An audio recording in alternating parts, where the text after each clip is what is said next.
오래전인데요. 어떤 분과 함께 하나님 나라에 관하여 대화한 적이 있습니다.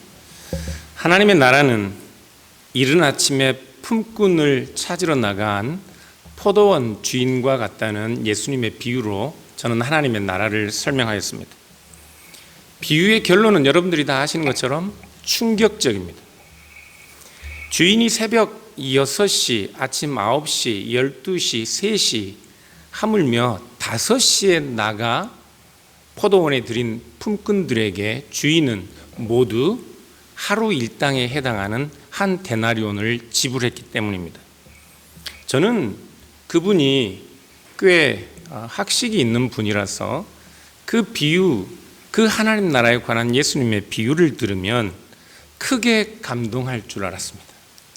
그래서 기독교 진리야말로, 기독교가 가르치는 하나님 나라에 관한 진리야말로 이 세상에 참된 평화와 인류 상생의 진정한 도를 가르친다고 기뻐 흥분할 줄 알았습니다. 그런데 그분의 반응은 기대 이하였습니다. 그분은 마치 새벽 일찍 일을 시작한 포도원 품꾼처럼 포도원 주인에 대한 심각한 거부 반응을 저에게 보였습니다. 아침부터 새벽 일찍부터 일을 시작한 포도원 품꾼과 일이 끝나기 바로 1-2시간 전에 들어와 일을 한 포도원 품꾼이 동일한 삭스를 받는 것은 공평하고 공정하지 않은 일이라고 그는 그렇게 저에게 설명했습니다. 저는 그분에게 과연 공평하고 공정한 것이 무엇인지 되묻고 싶었지만 그 시간이 아주 밤늦은 시간이었던 관계로 이 비유의 핵심은 모든 사람들이 동일하게 한 데나리온을 받은 것에 있는 것이 아니라 늦게 들어온 사람들에게 하루 품삯에 해당하는 한 데나리온을 지불했다는 것에 핵심이 있다, 그렇게 설명했습니다. 그 대화 이후에도 저는 기독교인들 중에 많은 사람들이 그날 저와 함께 대화하며 거북한 반응을 보였던 그분처럼 예수님의 이 비유에 진정으로 동의하지 못하고 있다는 사실을 보았습니다. 그리고 저는 많이 놀랬고 지금도 놀라고 있습니다. 기독교인들이라도 자기가 수고하고 노력해서 얻은 결과에 비례한 그 파이를 먹는 것이 공정하다고 생각하는 사람들은 세상에 가난하고 사회적 차별을 받는 그런 사회적 약자들에 대한 공적 배려와 혜택을 마치 자신들이 취해야 하는 그 파이에서 많은 것을 그들에게 빼앗기는 것처럼 그렇게 부당한 것으로 생각하고 있었습니다. 이처럼 기독교적인 진리와 예수님께서 우리에게 가르치시는 교훈들이 우리의 현실적인 삶에서는 실제로 우리가 수용하기 어렵고 우리 삶과 충동하는 경우들이 여러 번 있습니다. 가장 흔한 예를 한 가지 더 들어보면 역시 돈은 불편한 진실입니다. 우리 주님께서는 사람이 하나님과 재물을 겸하여 섬길 수 없다 말씀하셨습니다. 그런데 저는 예수님께서 걱정하지 않으셔도 되는 일을 걱정하신 것 같아요. 우리는 아무런 문제 없이 재물과 하나님을 겸하여 잘 살고 섬기고 잘 살고 있기 때문에 그렇습니다. 때로는 양심의 가책이 있고 때로는 우리 마음에 걸림이 있어도 오래 가지 않습니다. 돈을 좋아하는 사람처럼 행동하지 않으면 되고 언제라도 내 도움이 필요한 사람이 있으면 지갑을 열 수 있는 사람처럼 행동함으로써 우리가 재물을 겸하여 섬기지 않는다는 사실을 사람들에게 어필하며 그렇게 삽니다. 그래서 우리는 예수님께서 쓸데없는 걱정을 하셨다, 그렇게 생각할 만큼 재물과 하나님을 겸하여 잘 살고 섬기며 잘 살고 있습니다. 여러분은 어떻습니까? 여러분의 삶 속에서 우리가 그리스도인이라는 사실과 여러분이 살아가는 삶의 여러 가지 방식들과 잘 조화되지 않는 경우들은 없습니까? 아니면 아예 성경을 덮어두고 예수님의 말씀뿐만 아니라 내가 그리스도인이라는 사실조차 아무런 관심 없이 그것과 무관하게 사는 것이 오히려 내 삶의 유익인 것처럼 그렇게 사는 경우는 없습니까? 어떻습니까? 저는 오래전에 그분과 하나님 나라와 예수 그리스도에 관한 복음의 본질에 관하여 불편한 대화를 나누었던 것처럼 오늘 여러분과 이런 불편한 이야기를 좀 하려고 합니다.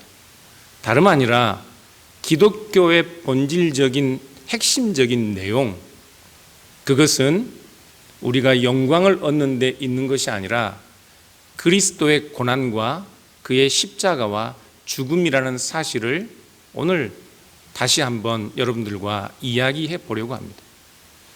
예수님의 고난과 그 십자가가 과연 우리를 어떤 자리로 초대하고 우리가 기독교인이라는 사실과 이 세상을 살아가면서 부닥치는 여러 가지 혼란과 좋아할 수 없는 여러 가지 그런 자리에서 과연 우리를 어떻게 도전하는지 그것에 관하여 오늘 이야기해 보고 싶습니다. 요한이 우리에게 들려주는 그리스도의 고난 이야기, 오늘 우리가 다룰 예수님의 고난에 관한 이야기는 요한복음 18장 28절부터 19장 16절까지의 내용입니다. 요한은 이 이야기를 한 단락으로 묶어서 예수님의 고난의 이야기를 우리에게 들려주고 있습니다. 표를 보시면 이 표에서 여러분들이 보는 것처럼 본디오 빌라도는 관정 밖에서 관정을 들어왔다 나왔다 하면서 예수님이 고난받으시는, 결국에는 십자가에 넘겨지시는 이 이야기, 전체 이야기를 우리에게 아주 진지하고 생동감 있게 전해줍니다. 그리스도께서 고난받으시는 이 이야기는 요한복음 19장 1절부터 3절까지 그리스도께서 머리에 가시관을 쓰시고 붉은 홍포를 입으시는 그 이야기로 우리를 안내하고 있습니다. 그러니까 요한복음 18장 28절부터 19장 16절까지 그리스도의 고난받는 이야기는 결국 19장 1절 3절로 우리를 안내하고 있는 것입니다. A와 A-를 보시면 요한복음 18장 28절부터 32절까지, 그리고 대꾸를 이루는 19장 12절부터 16절까지는 빌라도가 관정 밖에서 유대인들과 씨름하는 그런 내용입니다. A에서 유대인들은 이른 아침에 빌라도에게 찾아와 그를 죽여달라고 합니다. 예수님을 죽여달라 합니다. A-는 그 결과로 빌라도가 명절을 준비하기에 늦은 시간이라 빨리 예수님을 죽여달라 재촉하는 유대인들의 요구에 따라 예수님을 십자가에 넘겨주는 내용이 나옵니다. B와 B 다시 요한복음 18장 33절부터 38절 상반부와 요한복음 19장 9절부터 11절까지의 내용은 관정 안에서 본디오 빌라도가 예수님과 나누는 대화입니다. B에서 빌라도는 예수님께 여러 가지 질문들을 하는데 예수님은 자신의 나라가 이 세상에 속한 것이 아니라 말씀하십니다. B-에서 빌라도는 예수님을 두려워하며 예수님께 다시 내 권세가 어디로부터냐 질문하고, 빌라도는 자기 자신이 가진 힘을 두 번이나 내가 너를 죽일 힘도 있고 살릴 힘도 있다 강조하지만 예수님은 위에서 하늘에서 예수님을 빌라도에 넘겨주지 않았다면 빌라도가 예수님을 해할 권세가 없을 것이라 그렇게 말씀합니다. C와 C-는 요한복음 18장 38절 하반부부터 40절까지와 그와 대가를 이루는 19장 4절부터 8절까지의 내용은 다시 본디오 빌라도가 관정 밖으로 나와 유대인들과 실갱이를 하는 내용입니다. C에서 빌라도는 예수를 밖으로 데리고 나와서 그에게서 아무런 죄를 찾지 못했다고 그렇게 유대인들을 설득합니다. C-에서도 빌라도는 예수님을 채찍질하고 매질한 후에 사람들 앞에 데리고 나와 그들에게 나는 예수에게서 아무런 죄를 찾지 못했다, 그렇게 유대인들을 설득합니다. 그리고 이 이야기의 중심부에 D가 있습니다. 19장 1절부터 3절까지인데 19장 1절에서는 예수님께서 채찍질을 당하시고 3절 하반절에서는 매를 맞으시며, 그리고 2절 상반절에서 예수님께서는 가시면류관을 쓰시고 3절 상반절에서는 유대인의 왕으로 조롱을 받으시며, 바로 그 이야기의 가장 심장부인 2절 하반절에서 예수님께서는 붉은 홍포, 곧 왕이 입는 의복을 상징하는 홍포를 입으십니다. 주님께서는 왕복을 입으시는 것이죠. 기독교의 복음과 그 핵심 내용이 그리스도의 고난과 죽음과 십자가라면, 그리스도의 고난과 그 죽으심이 향하고 있는 그 이야기의 가장 중심부에 예수님이 면류관을 쓰시고 왕복을 입으시는 예수님의 대관식이 자리 잡고 있는 것입니다. 무죄하신 그리스도께서 부당한 조롱과 고통을 당하시고 채찍에 맞으시고 매를 맞는 이 이야기는 분명 우리에게 불편한 이야기입니다. 그런데 이 불편한 이야기가 사실은 그리스도께서 다름 아니라 우리의 왕 되심에 관한 이야기고 하나님의 나라를 세우시는 것에 관한 이야기였습니다. 이것을 강조하기 위해 요한복음 18장 28절부터 요한복음 19장 16절까지는 왕이라는 단어가 9번 등장합니다. 그리고 나라라는 단어도 3번 등장합니다. 예수 그리스도께서 고난받으시는 그 사건이 결국 우리에게 강조하는 것은 예수 그리스도가 우리의 참된 왕이시며 예수 그리스도의 영영한 나라를 세우셨다는 사실입니다. 심지어 19절에 보면 빌라도는 예수님의 십자가 위에 유대인의 왕이라는 명패를 붙일 정도입니다. 그런데 안타깝게도 유대인들은 이 참되신 유대인의 왕 그리스도께서 가져오시는 하나님의 나라를 보지 못했습니다.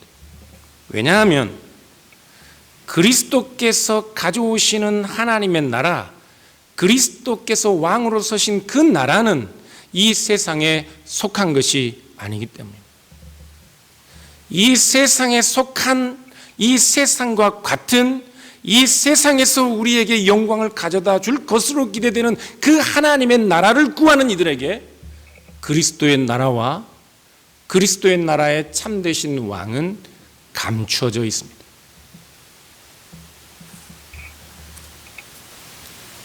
그런 이유로 그들은 홍포를 입고 가시면류관을 쓰신 그 그리스도가 우리의 참된 왕이라는 사실을 전혀 알 턱이 없었던 것입니다.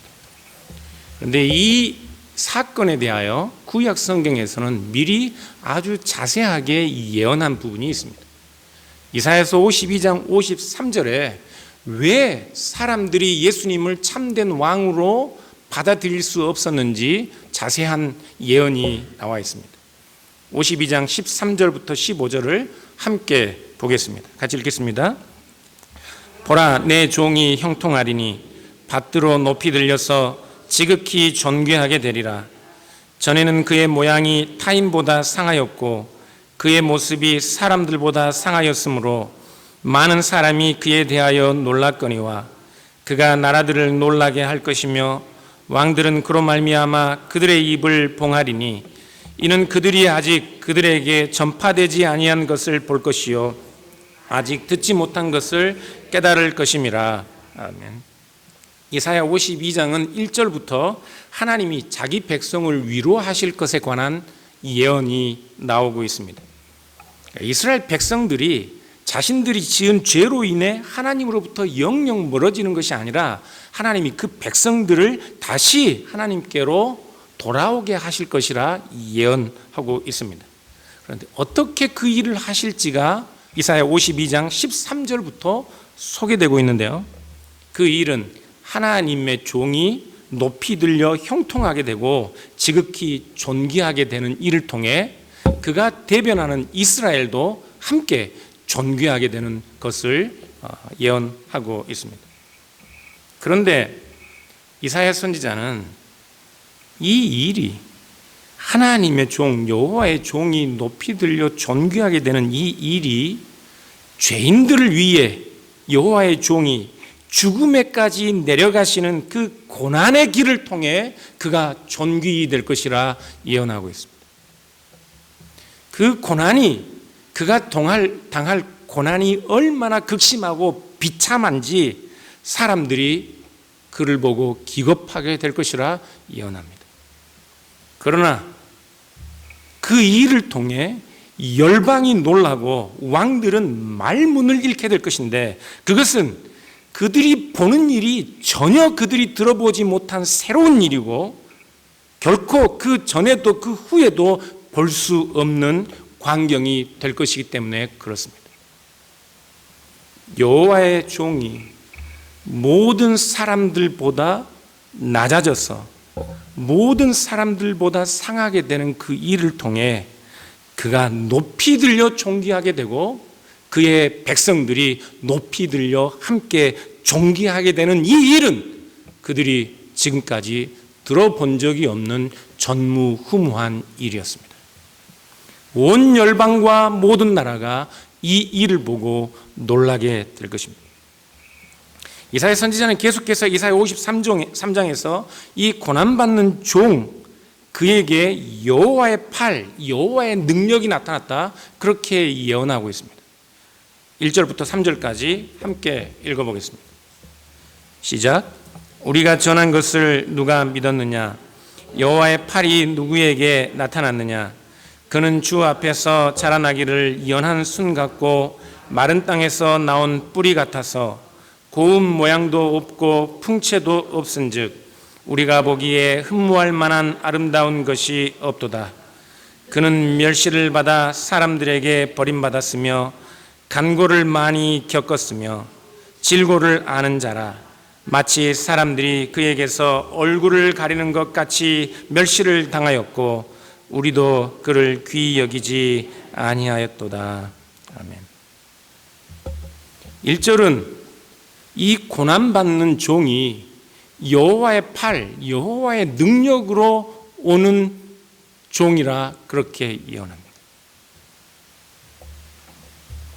그런데 여호와의 능력으로 오는 그 종을 아무도 믿지 않습니다. 왜죠? 전에 들어본 적도 없고 사람들이 이후로도 기대할 수 없는 방식으로 여호와의 능력의 팔로 오시는 여호와의 종이 모든 사람보다 낮아서 죽음에까지 해당하는 그 고통스러운 고통을 당함으로써 높여지고 존귀되기 때문에 사람들은 여호와의 능력으로 오시는 여호와의 팔로 오시는 여호와의 종을 믿지 못하는 것입니다. 그런데 사랑하는 여러분, 왜 여호와의 능력으로 여호와의 팔로 오시는 여호와의 종이 이처럼 모든 세상으로부터 멸시를 받고 고통스러운 죽음을 당하셔야 합니까? 53장 4절부터 8절까지가 그 이유를 잘 설명하고 있습니다. 같이 읽겠습니다. 그는 실로 우리의 질고를 지고 우리의 슬픔을 당하였거늘 우리는 생각하기를 그는 징벌을 받아 하나님께 맞으며 고난을 당한다 하였노라. 그가 찔림은 우리의 허물 때문이요 그가 상함은 우리의 죄악 때문이라. 그가 징계를 받음으로 우리는 평화를 누리고 그가 채찍에 맞음으로 우리는 나음을 받았도다. 우리는 다 양 같아서 그릇 행하여 각기 제 길로 갔거늘 여호와께서는 우리 모두의 죄악을 그에게 담당시키셨도다. 그가 곤욕을 당하여 괴로울 때에도 그의 입을 열지 아니하였으며 마치 도수장으로 끌려가는 어린 양과 털 깎는 자 앞에서 잠잠한 양같이 그의 입을 열지 아니하였도다. 그는 곤욕과 신문을 당하고 끌려갔으나 그 세대 중에 누가 생각하기를 그가 살아있는 자들의 땅에서 끊어짐은 마땅히 형벌받을 내 백성의 허물 때문이라 하였으리요. 예수님께서는 무죄한 분으로서 모든 세상의 죄를 담당한 자처럼 고통 가운데 죽임을 당하셨지만 세상의 어느 누가 감히 그 예수 그리스도가 마땅히 형벌받을 하나님의 백성들을 위하여 그 고난과 죽으심을 당하였다 생각할 수 있겠느냐? 예언자는 그렇게 우리에게 설교하고 있습니다. 예수님은 이사야서 52장 53장이 예언한 그 고난받는 여호와의 종으로 이 땅에 오셨습니다. 그러나 그 그리스도께서 고난받는 것을 보고 사람들은 그리스도께서 벌을 받을 만한 이유가 있기 때문에 그렇게 고난을 당한다 생각하였습니다. 그래서 유대인들은 빌라도에게 예수님은 행악자이며 신성모독을 범한 자이며 가이사의 왕권에 도전하였기 때문에 십자가형에 처해야 되는 것이 마땅하다 예수님을 죄인처럼 고발하였습니다. 그러나 정작 빌라도는 3번이나 예수님이 무죄하다 밝혔습니다. 요한복음 18장 38절, 19장 4절, 19장 6절에서 빌라도는 나는 그에게서 아무 죄도 찾지 못하였다 그렇게 사람들에게 주장하고 있습니다. 그러므로 그리스도께서 당하신 고난과 그의 죽음은 그의 허물과 그의 죄 때문에 죽으신 것이 아니었습니다. 요한복음 18장 28절부터 19장 16절까지 우리에게 증거하는 것은 예수 그리스도께서 당하신 그 고난과 십자가의 죽으심은 다름 아니라 우리의 허물과 우리의 죄악 때문입니다. 주님께서는 자신의 죄를 짊어지신 것이 아니라 우리의 허물과 우리의 죄악과 우리의 사망을 대신 짊어지신 것입니다. 이사야 53장은 계속해서 우리를 반복하며 우리는 그리스도의 고난과 그리스도의 슬픔과 그의 죽음으로부터 무관한 것처럼 도망칠 수 없다 우리를 고발하고 있습니다. 우리 주님께서는 우리의 질고, 우리의 고난, 우리의 슬픔, 우리의 허물, 우리의 죄악을 대신하여 고난을 받으시고 십자가에 죽으셨습니다. 바로 그 이유 때문에 오늘 요한복음 19장 1절부터 3절에 무죄한 그리스도의 고난 이야기는 예수 그리스도께서 참된 하나님의 아들로 그리스도의 나라의 왕으로 대관식을 치르고 있는 것을 우리에게 보여주고 있습니다. 왜냐하면 그가 바로 우리를 위하여 자신을 대속제물로 희생하신 여호와의 종, 우리의 참된 왕, 하나님의 나라이기 때문에 그렇습니다. 우리를 위하여, 우리의 허물을 위하여, 우리의 죄를 위하여, 우리의 고통을 위하여, 우리의 슬픔을 위하여, 우리의 사망을 위하여 주님께서 자신 스스로 모든 고난과 질고를 짊어지셨습니다. 그러므로 우리는 그의 소유이고 그분은 우리의 왕이시며 그분은 우리의 나라가 되십니다.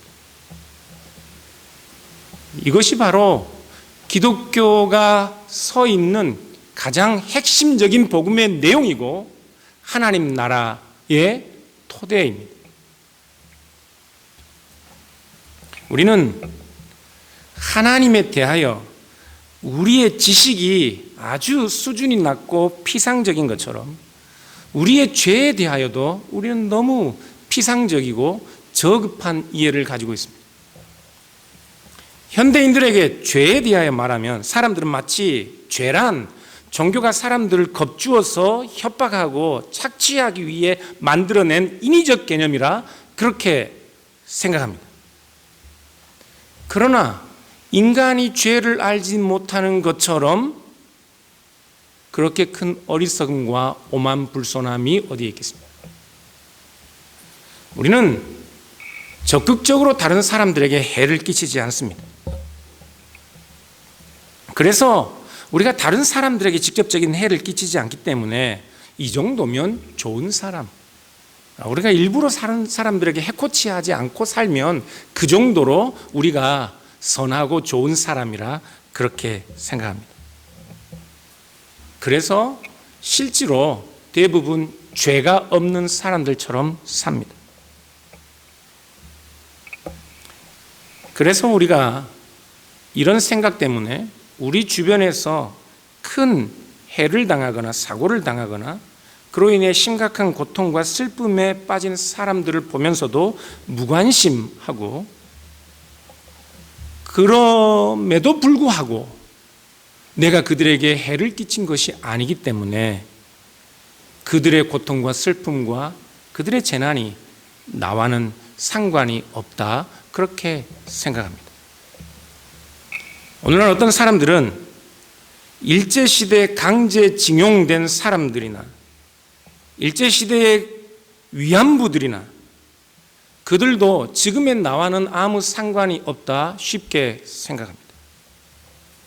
아우슈비츠에서 수백만 명의 유대인들이 비참하게 살육을 당했어도 그 이야기는 먼 나라의 오래전 이야기이니 뿐만 아니라 내가 그 일에 아무런 해를 끼친 일이 없기 때문에 나와는 무관한 일이라 생각할 수 있습니다. 젊은 청년들이 배를 고르며 학비와 생활비를 마련하기 위해 잠 못 자고 아르바이트를 하는 것을 보면서도, 안전장치 없이 지하철 창문을 닦다가 전동차에 치여 목숨을 잃는 것을 보면서도, 수학여행 가다가 아이들의 배가 뒤집어 수백 명이 죽은 것을 보면서도, 태풍으로 산이 무너져 한 가족이 흙더미에 매몰되는 그런 일을 보면서도 우리는 그 모든 일들이 나와 상관이 없기 때문에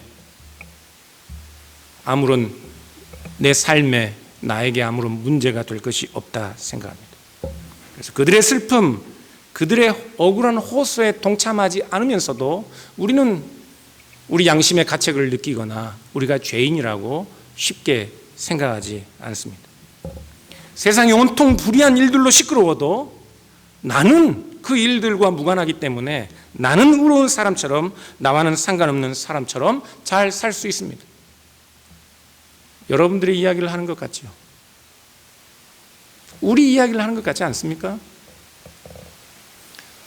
태평양 깊은 바닷속에서 잡아올린 물고기의 배를 가르면 그곳에 플라스틱 조각이 나오고, 캐나다의 어느 청정 계곡에서 잡은 물고기도 등이 굽어 있는 그런 일들을 보며 우리는 나와는 아무 상관이 없다, 그 일들과 나는 무관하다 하며 일회용품이나 플라스틱 용품들을 아무런 의식 없이 쓰며 나는 무죄한 사람이라 그렇게 생각할 수 있습니다.